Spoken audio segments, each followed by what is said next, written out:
ಪ್ರೀತಿಯ ವೀಕ್ಷಕರಿಗೆ ಶಂಕರಾನಂದ ಟಿವಿಗೆ ಸ್ವಾಗತ ಸುಸ್ವಾಗತ.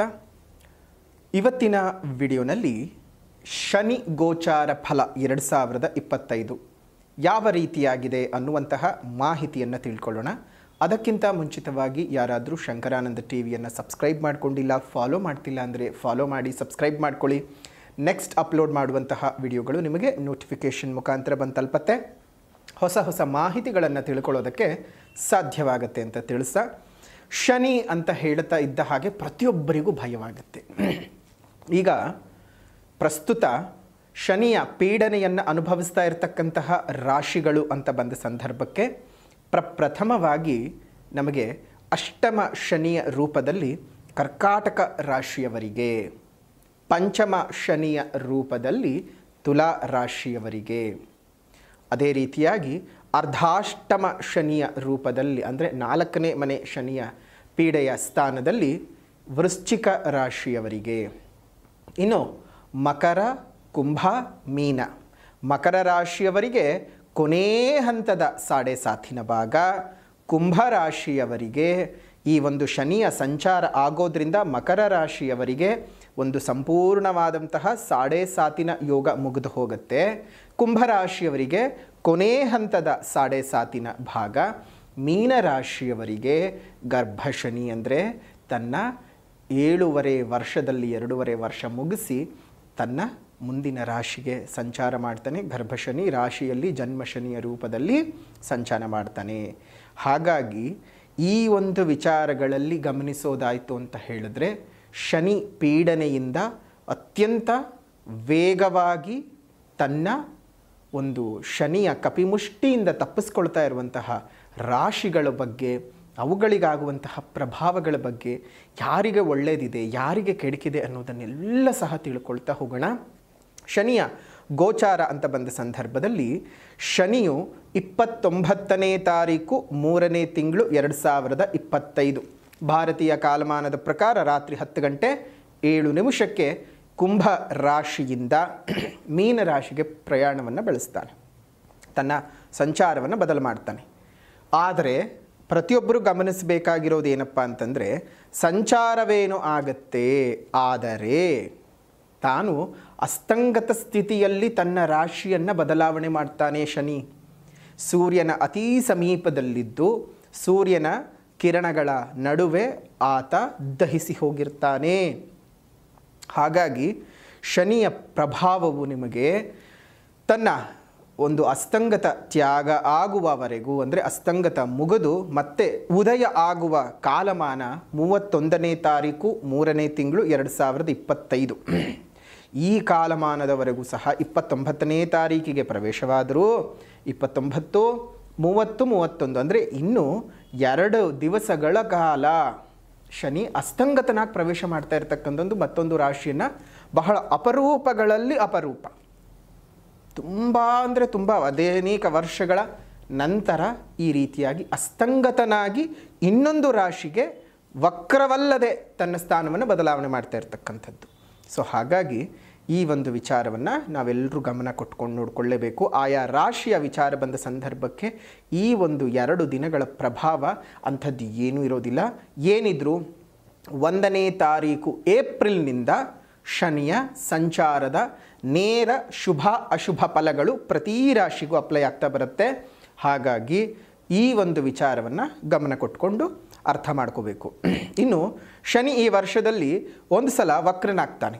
ಯಾವಾಗ ಅಂತ ಹೇಳಿದ್ರೆ 13ನೇ ತಾರೀಕು 7ನೇ ತಿಂಗಳು 2025ರಿಂದ 28ನೇ ತಾರೀಕು 11ನೇ ತಿಂಗಳು 2025ರವರೆಗೂ ಮೀನರಾಶಿಯಲ್ಲೇ ವಕ್ರನಾಗಿರ್ತಾನೆ. ವಕ್ರನಾಗಿ ಹಿಂಸಂಚಾರ ಅಂದರೆ ಇನ್ನೊಂದು ರಾಶಿ ಹಿಂದೆ ಹಿಮ್ಮುಖ ಚಲನೆ ಇದ್ದರೂ ಇನ್ನೊಂದು ರಾಶಿಗೆ ಪ್ರವೇಶ ಕುಂಭರಾಶಿಗೇನು ಬರುವುದಿಲ್ಲ. ಆದರೆ ಮೀನರಾಶಿಯಲ್ಲೇ ವಕ್ರೀಗತನಾಗಿ ಇರ್ತಾನೆ.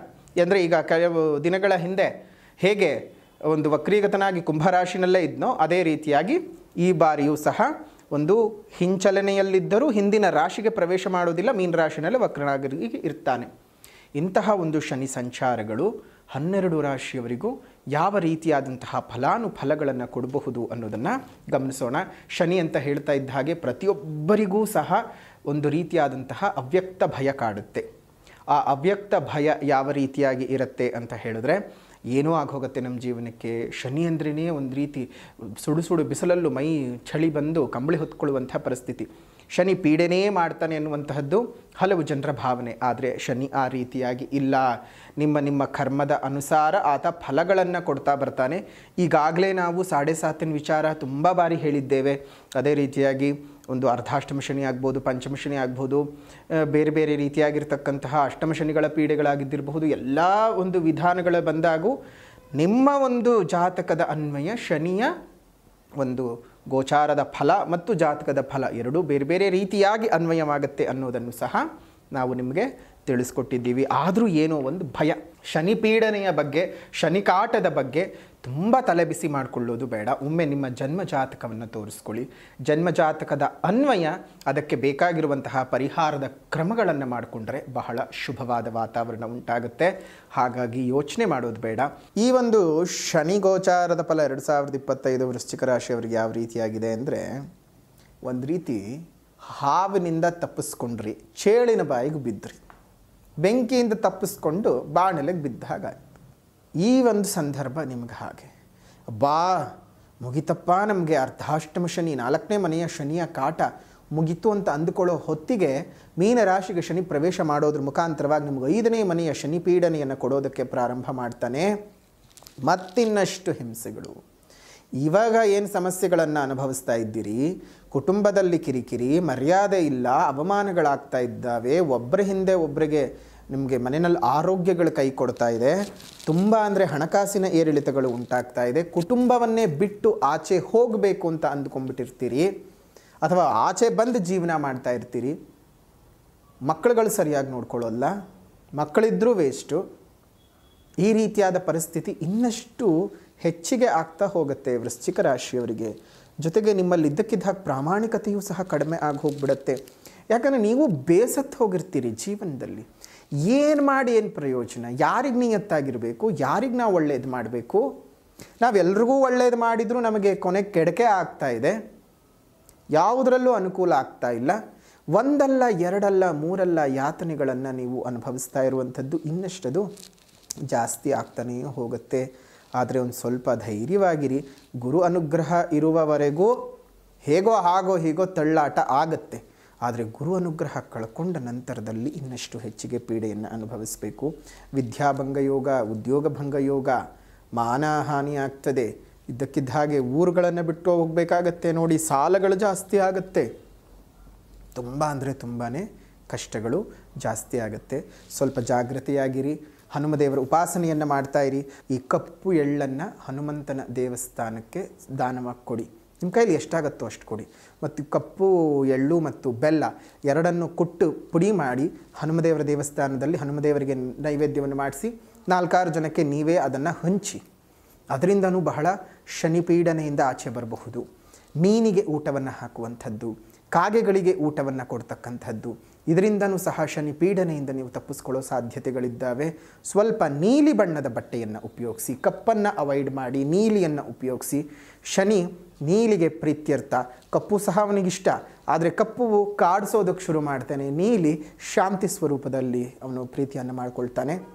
ಹಾಗಾಗಿ ವಿಶೇಷವಾದ ಸಂದರ್ಭಗಳಲ್ಲಿ ನಿಮಗೆ ಈ ಒಳ್ಳೆಯದಾಗಲಿ ಅಂತ ಹೇಳ್ತಾ, ನಿಮ್ಮ ವೃಶ್ಚಿಕ ರಾಶಿಯವರ ಶನಿ ಗೋಚಾರದ ಫಲ 2025 ಹೇಗಿದೆ ಅಂತ ತಿಳ್ಕೊಂಡಿದ್ದು ಆಯಿತು. ವಿಡಿಯೋ ಇಷ್ಟ ಆಗಿದ್ದರೆ ಲೈಕ್ ಮಾಡಿ, ಶೇರ್ ಮಾಡಿ, ಕಮೆಂಟ್ ಮಾಡಿ. ಪುನಃ ಮತ್ತೊಂದು ವಿಡಿಯೋನಲ್ಲಿ ಭೇಟಿ ಮಾಡೋಣ. ಅಲ್ಲಿವರೆಗೂ ನಮಸ್ಕಾರ.